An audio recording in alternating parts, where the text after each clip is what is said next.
Avant l'ANCET, j'ai fait un baccalauréat scientifique suivi par 2 années de classe préparatoire aux grandes écoles, pendant laquelle j'ai suivi un parcours physique, chimie, sciences de l'ingénieur, donc PCSI, puis PSI, physique, sciences de l'ingénieur. Ma principale motivation pour rentrer à l'ANCET est qu'en fait, en prépa, on faisait énormément de sciences dures, avec des guillemets, beaucoup de physique, de mathématiques, de chimie, et j'ai rapidement réalisé que j'avais envie en plus d'une part de création, d'une part de créativité.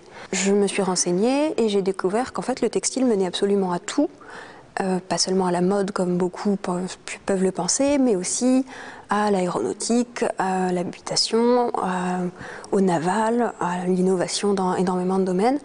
Et c'est ce qui m'a donné envie de rentrer à l'ANCET. Actuellement, 70% de nos étudiants sont passés par les classes préparatoires et 30% sont issus de DUT. Au niveau textile, ils n'ont strictement aucune compétence en rentrant. Et donc la première année consiste à mettre un petit peu à niveau tout le monde sur ces concepts-là qui ne sont pas enseignés par ailleurs. À l'ANCET, on fait des matières textiles, on apprend les techniques de filature pour fabriquer un fil, les techniques de tissage, de tricotage pour fabriquer une étoffe. Et en plus de ça, on continue à faire des sciences de l'ingénieur, de la chimie, puisqu'il est, en plus de savoir comment fabriquer une étoffe, il est nécessaire de savoir comment fabriquer une machine pour fabriquer cette étoffe, ou comment fabriquer des matériaux chimiques qui vont former des fils.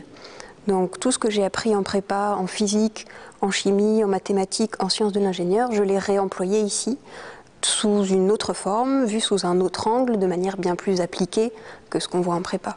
Ce qui motive les élèves à rentrer dans cette école, c'est que l'image du textile depuis une dizaine d'années a complètement changé. Il y a 20 ans, quand on parlait textile à l'extérieur, on comprenait chemise, chaussettes. Aujourd'hui, cette image, elle a complètement évolué puisqu'on la retrouve dans des objets très haut de gamme, les matériaux composites. La Formule 1 sans le textile n'existerait pas. L'aviation non plus. Tout cet aspect high-tech contribue à l'image positive du textile. Aujourd'hui, on parle beaucoup de textile dit intelligent, c'est-à-dire que la fibre n'est plus uniquement cet objet souple avec lequel on va faire des tissus, mais c'est aussi quelque chose qui est capable de nous renseigner sur notre environnement, sur notre état de santé. On développe ici, par exemple, des capteurs qui font que s'il y a des produits chimiques pas très sympathiques qui se baladent dans l'atmosphère, je suis alerté de ça.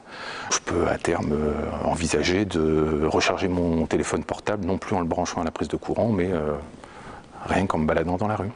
Le textile intelligent, je suis absolument persuadée que dans 10 ans, on en aura tous. Dans plusieurs entreprises dans le monde entier, on travaille sur le textile intelligent. Déjà, il commence à y avoir des choses. On a déjà des vêtements pour les sportifs qui enregistrent, qui transmettent, voire même qui postent sur Internet les efforts qu'a fourni le sportif, à quelle vitesse vous courez, à quelle hauteur vous sautez, comment vous vous classez par rapport aux 100 000 utilisateurs de ce même t-shirt connecté.